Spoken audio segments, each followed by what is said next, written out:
Amigos, bienvenidos. En Ecuador, por ley, todos somos considerados donantes de órganos, a menos que hayamos expresado lo contrario ante el registro civil. Este es un mandato poco conocido pese a estar vigente desde 2011, y son muchos quienes lo descubren en las peores circunstancias. Cuando un familiar muere intempestivamente, por ejemplo, y un médico les comunica que los órganos del ser querido van a ser extraídos. María Cecilia Gargacha nos da una visión 360 a esta realidad que puede tocarnos de cerca en cualquier momento.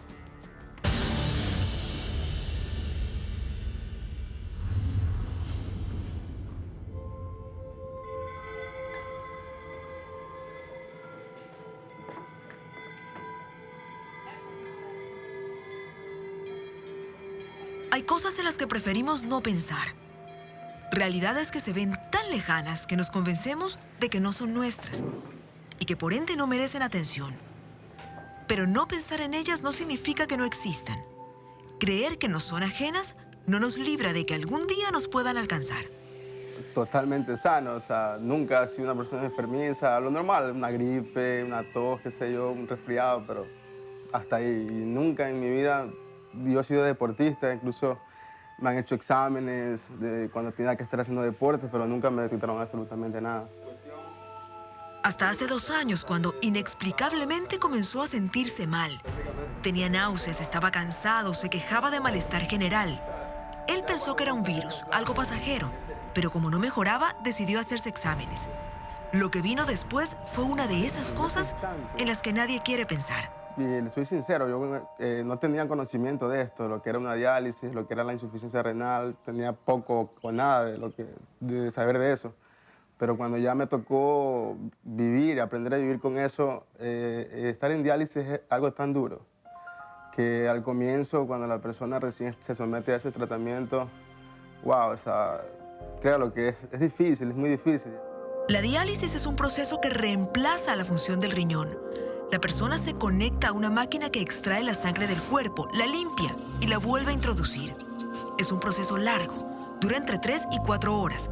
Hay que hacerlo 3 veces por semana y es la única forma en la que alguien con insuficiencia renal puede mantenerse con vida.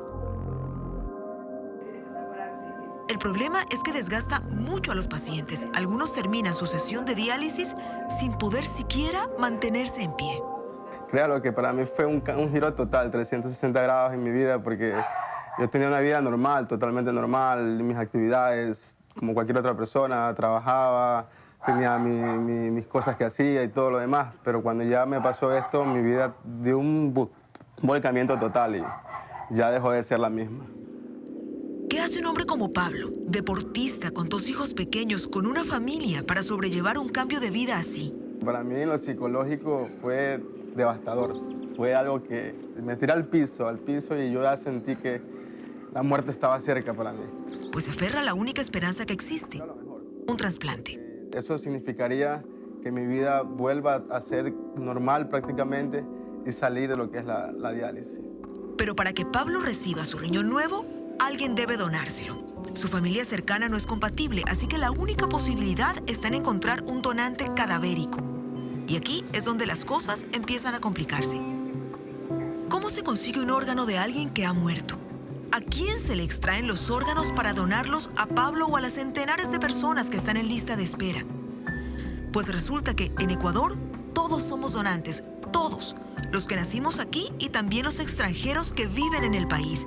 Y lo somos desde el 2011, cuando entró en vigencia la Ley Orgánica de Donación y Trasplantes. La única forma de no serlo es expresar ese deseo en el registro civil. Cuando uno va a sacar la cédula o a renovarla, se lo preguntan. ¿Desea mantener su condición de donante de órganos y tejidos? De su respuesta dependerá si usted continúa siendo donante o Todos no. por ley somos donantes de órganos al momento de fallecer. ¿Usted desearía ser donante?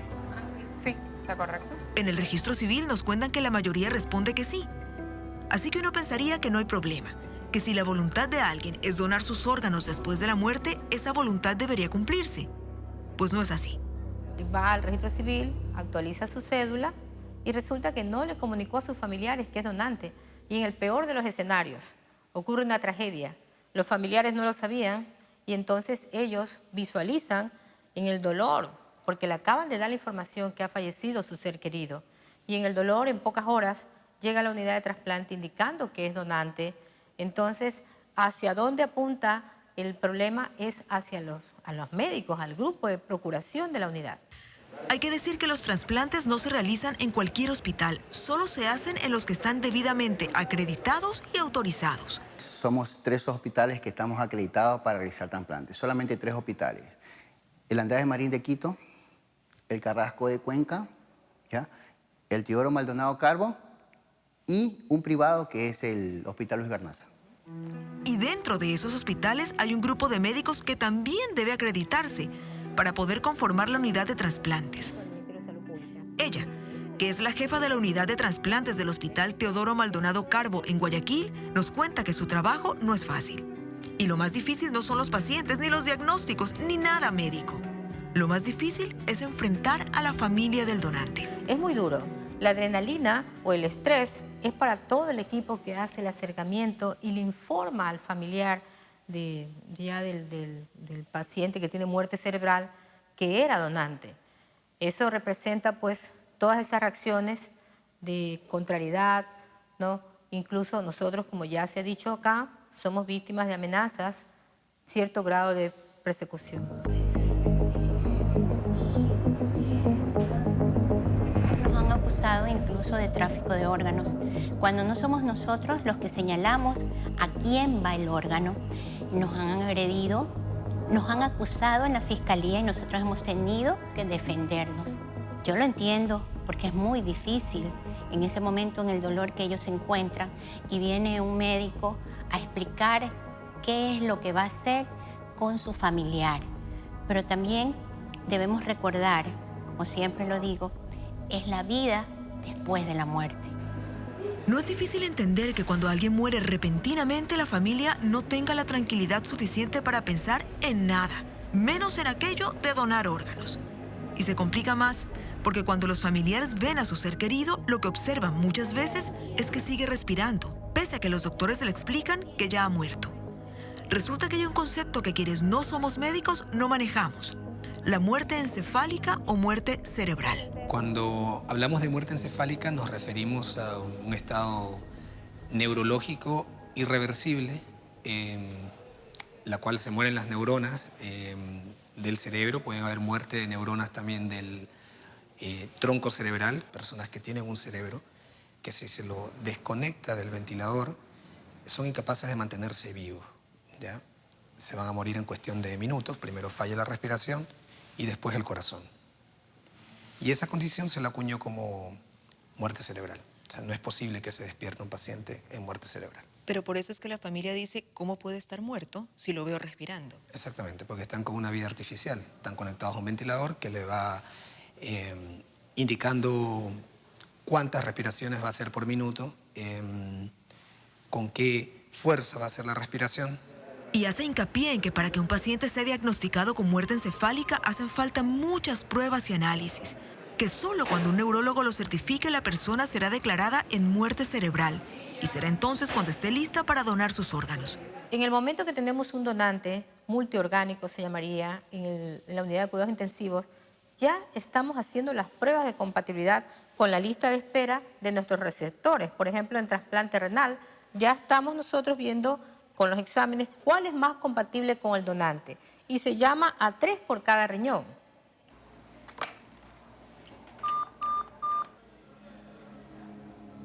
Aló, buenas tardes. Hablo con la paciente Joana Terán Carrera. Hola, Joana. Te habla la doctora Peña del Hospital Teodoro Maldonado del área de trasplante. Mira, te comento que estás en un operativo de trasplante, ¿sí? Necesito que te acerques al hospital porque te vamos a realizar algunos exámenes. Estás como primera opción, primera prioridad. Y bueno, la posibilidad de que ese riñón sea para vos. Fue una llamada así de repente de la doctora en la mañana: Joana, vente, tenemos un simulacro. Y, o sea, éramos 3 candidatos. Sinceramente, mi fe siempre ha estado en que yo algún día me iba a trasplantar, pero no tenía esa fe en ese momento que entre 3 yo iba a ser la elegida. No son los doctores del hospital los que eligen a quién va el órgano. Es el INDOT, el Instituto Nacional de Donación de Órganos y Tejidos, el ente que regula todo el sistema de donaciones y trasplantes en el país. El INDOT maneja la lista de espera nacional y cuando hay un órgano decide, según la gravedad y la compatibilidad, quién va a ser el receptor. Aunque Johanna no sabe quién fue su donante, dice que no le alcanzan las palabras para agradecerle a esa persona y a su familia por la vida que le regalaron. Y sinceramente, yo estoy completamente y estaré agradecida con ella toda mi vida, porque gracias a ella nos brindaron otra oportunidad más de vida. A mí y a mi compañero, como nos dicen que somos hermanos de riñón. Se refiere a Luis, quien está justo enfrente, en otro cubículo aislado. Él recibió el otro riñón de ese donante anónimo, que salvó 2 vidas después de perder la suya. Claro, he vuelto a nacer nuevamente, porque a veces me ponía a pensar cuando estaba así, en una cama de hemodiálisis, y yo decía, ¿cómo será mi vejez llegar así? Yo a veces veía que personas fallecían. Era duro, como 2 veces me puse mal así de ver como un señor a la leche de lado que se deslizaba a mi lado y ver como de un momento a otro se le apagó la vida. Y a veces me daba miedo, yo pedía a Dios así, a veces lloraba. Fueron momentos bien difíciles, bien duros. Hace poco decía que quien donó los riñones a Luis y Johanna había salvado 2 vidas, pero en realidad fueron algunas más. Porque de un solo donante se pueden extraer otros órganos, el hígado, el corazón, los pulmones.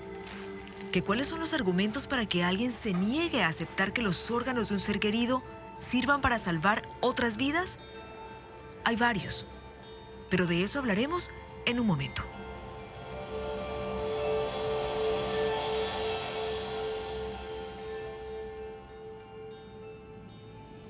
Poco a poco, la cultura de donación de órganos empieza a ser evidente en Ecuador.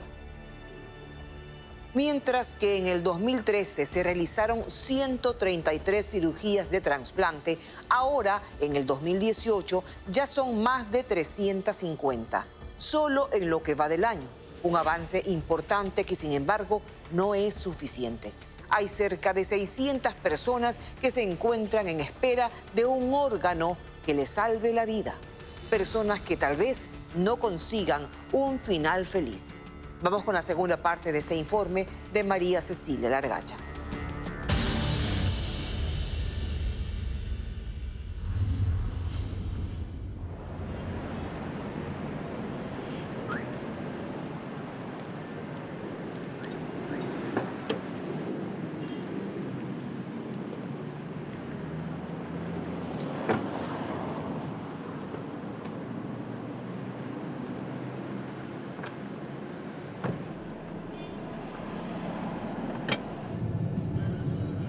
Hace poco tiempo, Javier vio un reportaje que lo conmovió. Tenía lugar en Estados Unidos y se trataba de un padre que perdió a su hija y que, pese al dolor, decidió donar sus órganos. Pocos meses después, el padre viajó cientos de kilómetros para conocer a una de las personas que salvaron su vida gracias a esa donación. Javier recuerda emocionado ese encuentro que vio en las noticias. Como él le dice al papá, le entrega un estetoscopio y le dice, ven, escucha. Este es el corazón que me dio tu hija. Gracias a Dios yo estoy vivo. A Javier le emociona tanto esta historia porque él mismo está esperando un órgano que le alargue la vida. Cuando cumplió 23 años se le diagnosticaron insuficiencia renal. Hoy tiene 33 y lleva 7 haciendo diálisis. Entiende lo difícil que puede ser para una familia que pierde a un ser querido aceptar la donación de órganos. Pero dice que siempre hay 2 caras en una misma moneda. Y eso es lo que en realidad queremos, de que la gente piense que está ayudando a otra familia y que cierta parte de ese ser humano que está ahí vive en otra persona. Aunque en Ecuador está expresamente prohibido que la familia del donante conozca la identidad del receptor o viceversa. Bueno, nosotros tenemos en el país poco tiempo quizás haciendo lo que es trasplante, pero aquellos hospitales en aquellos países donde la actividad trasplantológica tiene mayor tiempo, ha habido conflictos psicológicos de la familia con el receptor. Entonces, lo que se quiere evitar es este tipo de problemas y de conflictos hacia el receptor. Recordemos que es otro individuo, otro ciudadano, que lo que va a tener es agradecimiento hacia el donante anónimo, porque no lo va a conocer. Decíamos que el INDOD es el Instituto de Donación de Órganos y Tejidos, porque no solo se donan órganos como el hígado o el corazón, sino también tejidos como córneas o como piel, y con ello también se pueden cambiar vidas. Rescatar a alguien de la ceguera, por ejemplo, o ayudar a quien ha sido víctima de quemaduras. Ecuador cuenta con un banco de tejidos y células y funciona en Quito, en el Hospital Eugenio Espejo. Estamos hablando de no solamente piel, sino también tendones, nervios, músculos. En muchos casos inclusive llegamos a huesos. Tenemos la posibilidad de contar con muestras obtenidas de donantes cadavéricos para reconstruir sobre todo manos, piernas y de alguna forma devolverles la funcionalidad. Les pregunto a los doctores de la unidad de trasplantes el porcentaje de las familias que reclaman y se niegan a que los órganos de su ser querido sean extraídos. Me dicen que en toda su carrera solo se han encontrado con un par de casos en los que la familia aceptó de buena gana. El resto siempre basa su negativa en argumentos parecidos. Ellos piensan que van a ir incompletos al cielo. Con la idea de que la persona tiene que irse así como vino al mundo. También nos hemos encontrado con el problema de la religión. Ciertas religiones pues, que consideran que no debería darse la donación porque puede haber una transfusión o eso. En el momento que se les dice vamos a extraer un órgano o su familiar ha sido donante, el temor más grande de la familia es van a sacar todo lo que ellos desean, van a extraer los órganos quizá de una manera no adecuada y en el momento que yo voy a visualizar el cuerpo de mi familiar me voy a encontrar de pronto con algo aterrador. El doctor Rosero es el encargado de hacer las ablaciones, es decir, de extraer los órganos del cuerpo de los donantes. Él dice que ningún cuerpo queda desfigurado y que externamente no hay signos que delaten la intervención. Nosotros hacemos que el evento sea lo menos traumático posible, justamente porque el impacto que tiene visual sobre los familiares no queremos que sea algo negativo, más bien nosotros queremos que la gente tome esto como una intervención quirúrgica más. Es decir, el paciente al final del acto quirúrgico finalmente queda con una cicatriz en el tórax medio y en el abdomen. Es solamente eso lo que él tiene. Este hospital, el Teodoro Maldonado Carbo, está acreditado para realizar trasplantes de riñón y de córneas y esperan que próximamente se los autorice también para trasplantar hígado y médula. Ellos ven el trasplante como un medio para salvar vidas y esperan que existan campañas, información, para que también el resto de ecuatorianos lo vea de forma similar. Desde el 2017 hasta la mitad del 2018, cerca de 1,000 personas han recibido vida a través de un órgano o tejido proveniente de un donante. John Camaño es uno de ellos. Primero porque ya no tengo el estrés ni los nervios de qué es lo que va a pasar con mi vida el lunes, el miércoles, el viernes. Si estoy vivo, si me pasa algo, si me enfermo, si me cae una infección y tengo que estar 15 días internado. El ámbito laboral, volver a trabajar, volver a producir. Me acuerdo cuando ingresé a la hemodiálisis, me dijeron, saca el carnet de discapacitado. Y ya, pues yo lo saqué. Hice fila, bueno, me demoré algunos días, saqué. Y ya, la mentalidad chuzo, capacidades especiales. Ahora que tengo el trasplante, anula el carnet, vuelve a tu vida normal porque eras capacidades completas. Ahora mismo, mientras John cuenta su historia, mientras Joana y Luis celebran su nueva oportunidad, hay cerca de 600 personas como Javier o Pablo registrados en la lista de espera nacional, rogando porque algún día ellos también puedan contar un final feliz. Pero al mismo tiempo, en la otra orilla, habrá familias que, en medio del dolor de una muerte, se enfrenten a una de esas cosas en las que nadie piensa, pero que en cualquier momento nos pueden alcanzar.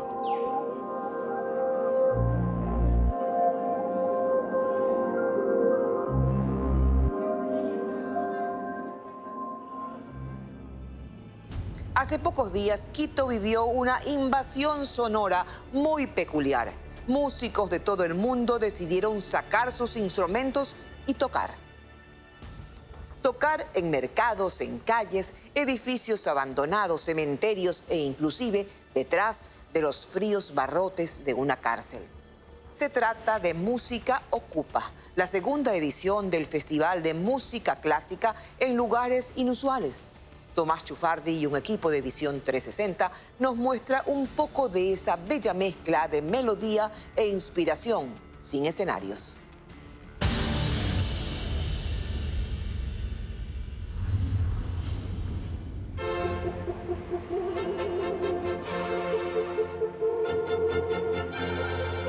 Es una tarde cualquiera en la ciudad de Quito y las puertas del tradicional Mercado Arenas deberían estar por cerrar. Pero unos inusuales visitantes se han instalado adentro con intenciones de quedarse y de usar al mercado como un improvisado escenario para tocar música. Música clásica, para ser más exactos. Su presencia no ha pasado inadvertida y poco a poco llega más gente. No a comprar lavacaras ni a comer el seco, sino a escuchar la propuesta de Música Ocupa, un festival de música clásica que se realiza en lugares inusuales, como un mercado, un cementerio o cualquier otro espacio público que tenga personalidad. Para deleitarse del concierto de Música Ocupa. Mientras se preparan y se sirven estas ricas naranjilladas, el público espera pacientemente. Algunos aprovechan el tiempo para comprarse algún recuerdito y mostrarlo a sus amigos con mucho orgullo. Finalmente, no se abre ningún telón ni se apaga ninguna luz, pero los músicos hacen su entrada y empieza la función. Antes de que existieran los conservatorios de música, antes de las industrias y de los obreros, antes de todo eso, los músicos hacíamos sonar nuestros instrumentos en los lugares más inesperados.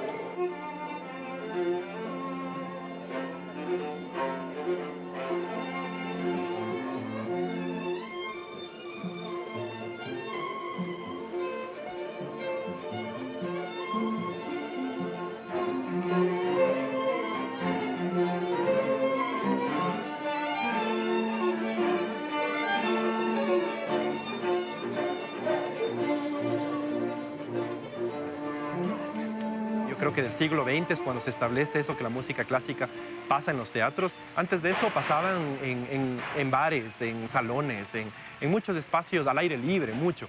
Pero poco a poco se pueden cerrando esos espacios. Y entonces nuestra necesidad es de que sí, que todo el mundo pueda accederla sin que importe si te gusta o no.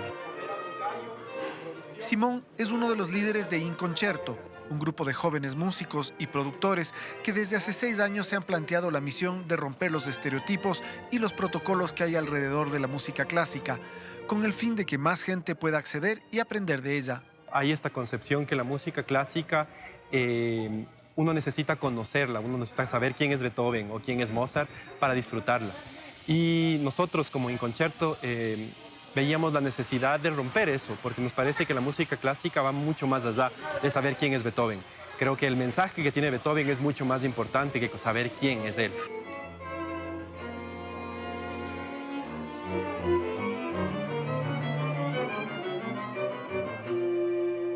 El efecto de la música pronto atrapa a este selecto público.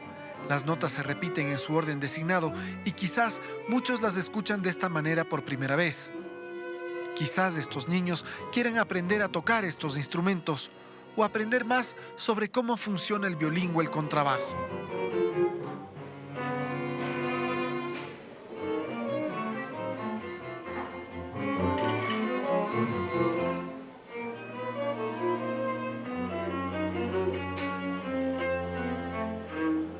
Mientras tanto, doña Pilar sigue preparando sus salchipapas, con la esperanza de que los arpegios y adagios abran el apetito a más de uno.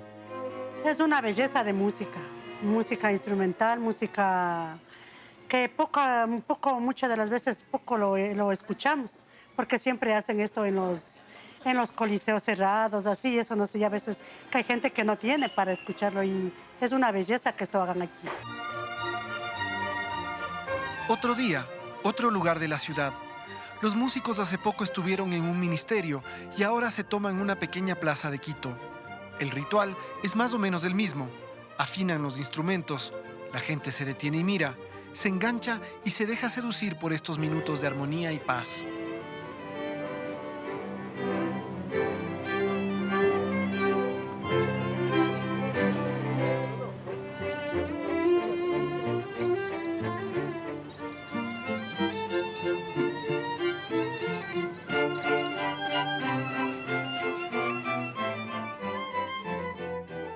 Se trata de romper la formalidad y las distancias de los grandes escenarios. Por eso, los intérpretes hablan y preguntan a la gente qué opinión tienen de lo que acaban de escuchar. Entonces, para nosotros es muy importante conocer qué opinan de proyectos como este. ¿Qué opinan de tomarse la ciudad de esta forma? No sé si cualquier persona quiere... Vacancísimo. ¿Puedes elaborar por qué vacancísimo? Porque me parece genial que podamos tener acceso a esta maravilla que acaban de tocar en un espacio público, en vez de que el espacio público sea usado para... o no usado. Sí. Es la primera vez que oigo una cosa así, con acompañamiento de pajarito. De pajarito. Sí, qué rico, ¿no?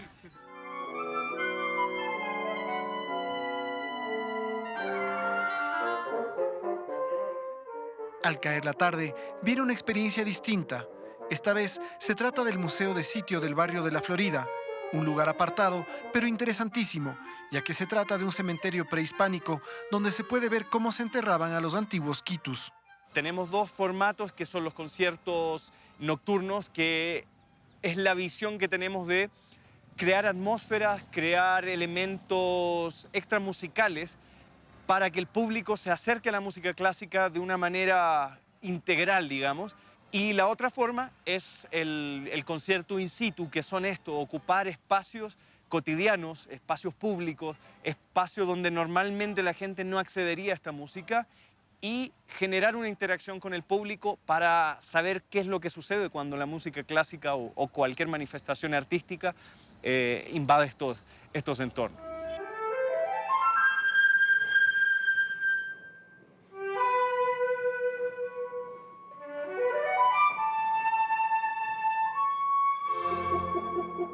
El flautista guía con sus melodías a los participantes de esta sui generis experiencia, donde no solo se trata de escuchar una pieza musical, sino de vivirla de otra manera, en comunión con el espacio y su significado.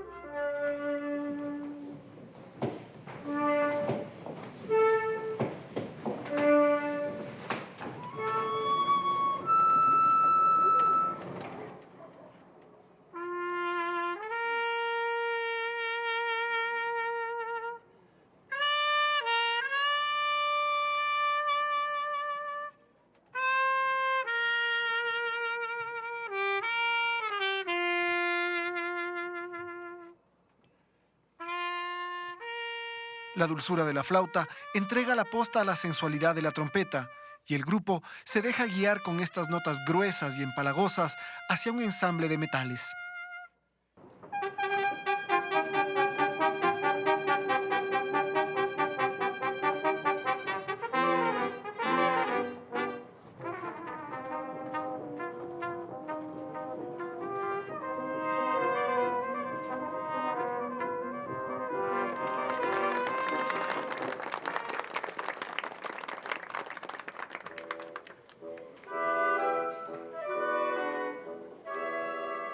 Finalmente, para estar a tono con el entorno, una conocida melodía ecuatoriana cierra la noche.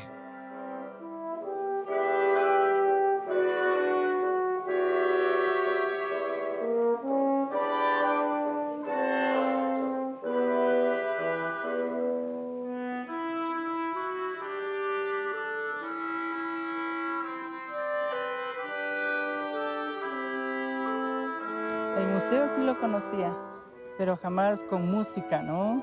Que le den un recorrido y le indiquen las cosas que, pues, de nuestros antepasados, cómo eran, cómo se vestían, todo eso, cómo les enterraban con todas vasijas y todo lo demás. Bueno, me pareció a mí interesantísimo. O sea, creo que justo entrando a este espacio donde están como estas excavaciones, como es bien evidente así el sentir la música también y está relacionado con el lugar en donde estás. Entonces, eso me pareció bien chévere. El Festival de Música Clásica en Espacios Inusuales tuvo un total de 23 pequeños conciertos durante 15 días a lo largo y ancho de la ciudad. En esta iniciativa participaron músicos nacionales y también fueron invitados talentosos intérpretes del extranjero, quienes a su vez realizan experiencias similares en sus respectivos países. Quizás uno de los momentos más ansiados por este conjunto de artistas fue visitar el Centro de Rehabilitación Social en La Tacunga para tocar ante un público de personas privadas de libertad.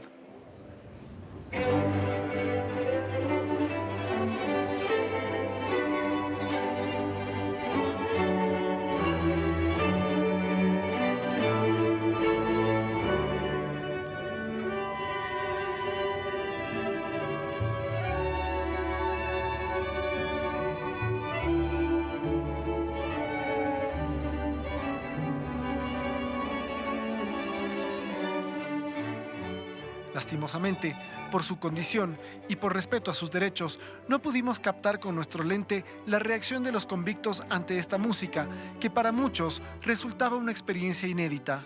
Por parte de la música, es la primera vez que escucho orquesta. Creo que se llama orquesta, es la primera vez que escucho orquesta. Y pues yo, a mi manera, yo pensaba que eran solo en lugares así como famosos, todo eso que costaba mucho. Sin embargo, estando allí, era obvio que este momento de esparcimiento era un regalo dentro de la tediosa rutina del encierro. Primero la gente agradece, más allá de que sea música clásica o no, la gente tiene en el imaginario que la música clásica es para una élite. Entonces agradece mucho el que hagamos el esfuerzo de llevarles a ellos.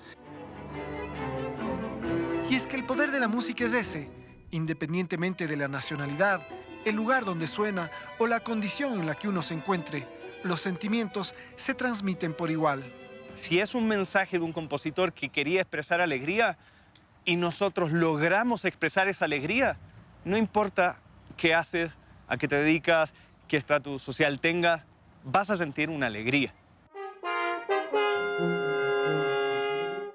Otro de los grandes aciertos de este festival es que permitió a la ciudadanía conocer lugares increíbles que no suelen estar abiertos al público o que no están destinados para eventos populares.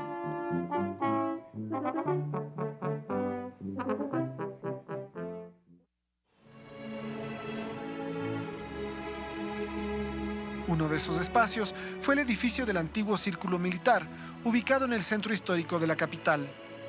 En una especie de viaje al pasado, los visitantes pudieron observar los lujosos salones y sus decorados neoclásicos, acompañados por una banda sonora muy adecuada para el momento.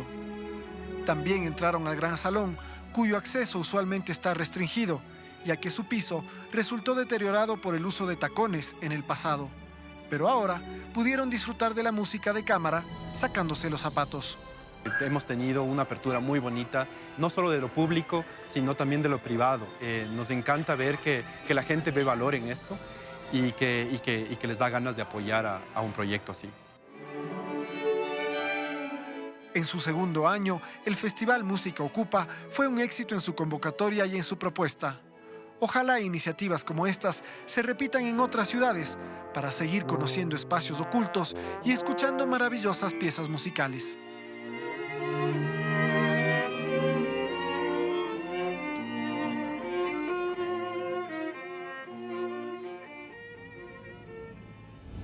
El equipo de Visión 360 continúa en sus labores de investigación y producción para llevarles el mejor periodismo posible. ¿Quieres saber en qué nuevos temas estamos trabajando? Aquí, un adelanto.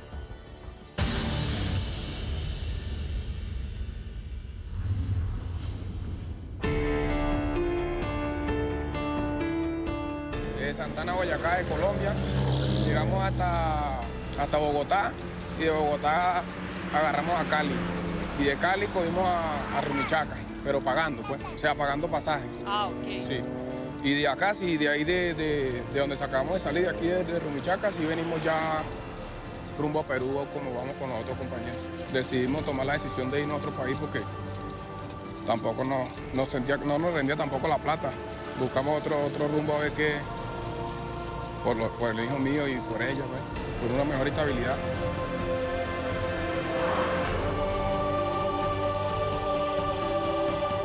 Empezando a subir el páramo, también nos quedamos en otra casa abandonada.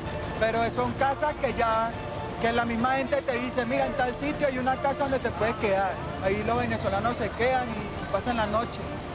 Donde pasaban los ríos, aprovechamos toda la ropa y bañarnos. Nos bañamos y si es posible nos quedamos un día. Los venezolanos muriendo de hambre, todos los días. Todos los días mueren demasiados niños y nadie pasa eso por la televisión.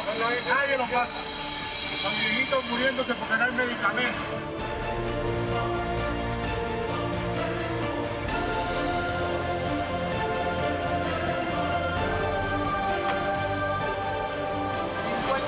Venezolanos, los primeros en subir el páramo caminando.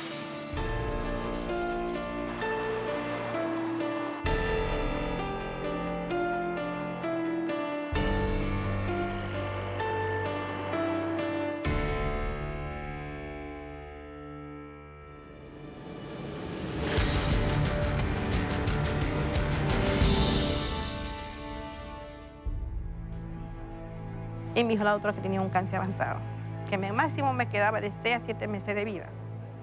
Entonces, como usted comprenderá que me dio un show y yo me puse a llorar, a gritar, porque Dios mío me pasan estas cosas, porque justo a mí me va a pasar eso.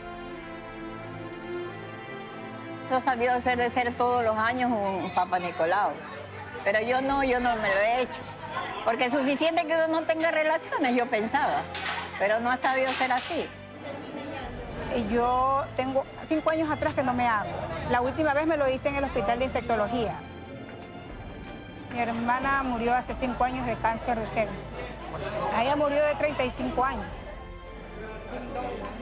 Ocupa el segundo lugar. Eso significa que es una predominancia bastante alta en cuanto a cáncer se refiere. Sin embargo, mi punto muy particular de ver es que hay la posibilidad que el cáncer de cervix ocupe el primer lugar.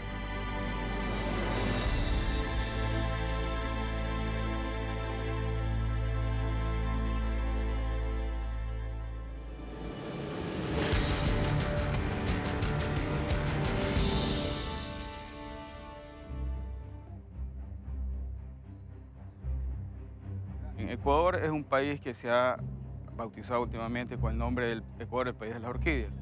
Tiene diferentes ecosistemas, muchos ecosistemas, y en cada tipo de estos ecosistemas hay orquídeas. Se están analizando las nuevas especies que se descubren, se están analizando reclasificaciones por los estudios que se hacen, usos. Hay todo un mundo científico que está conversando sobre temas de ecología, por ejemplo. La orquídea es un termómetro ecológico en la Amazonía. O sea, si tú comienzas a ver que las orquídeas están en problemas, el ecosistema está en problemas. Una orquídea de calidad, diría yo. Ellos siempre nos reconocen como unas plantas de calidad más que nada y con ello ellos han visto lo exótica que es nuestra orquídea, la variedad que tenemos. La orquídea es una planta hermosa y el arte tiene estética, tiene que ser atractivo a los ojos. No siempre, dicen los conocedores del arte contemporáneo, que no siempre tiene que ser lindo, bonito. Pero yo creo que sí, que el arte de alguna manera tiene que llegarte, tiene que ser atractivo. El Ecuador es el que ha sido más estudiado que ningún otro país y se han podido describir más de 4.200 especies que tenemos.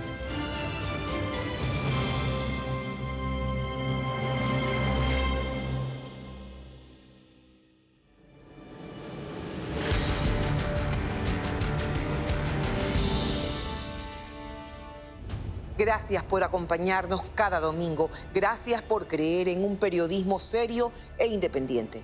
Con su sintonía en Visión 360 ratificamos por 5º año consecutivo nuestro compromiso con la verdad. Porque siempre hay más historias que contar, más periodismo por hacer. Un abrazo. Seguimos adelante.